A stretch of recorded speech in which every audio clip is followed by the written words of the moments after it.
أشكر وليدي مهند العطواني، وأشكركم يا يمه ورحم الله والديكم، وأشكر أبو الدكتور سنان ما قصر، وهم وليدات إن شاء الله كلهم وما قصروا وياي. وأنا هسه والله نايمة وحالتي تعبانة كلش تعبت، والله يرضى عليكم، الله يوفق كل من ساهم ويانا، ورحمة الله على والديكم وأمهاتكم إن شاء الله، الله يحفظها لكم. اي والله يا خال. شكرا لكل اهل الخير، وشكرا لكل فاعل خير ساهم ولو ب1000 دينار، ولو بتعليق، ولو بمشاركه للمنشور. الحجيه الحمد لله وصلت الان الاربيل وبمستشفى بلسم.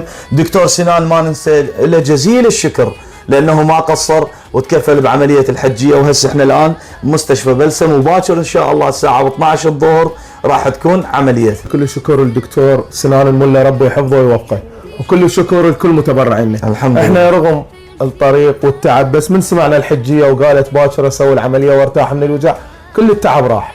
هذا همنا هاي الناس اللي لا حول ولا قوه، اللي ما تقدر توفر فلوس عمليتها اللي تتوجع منها سنين وايام وما تقدر تعالج نفسها.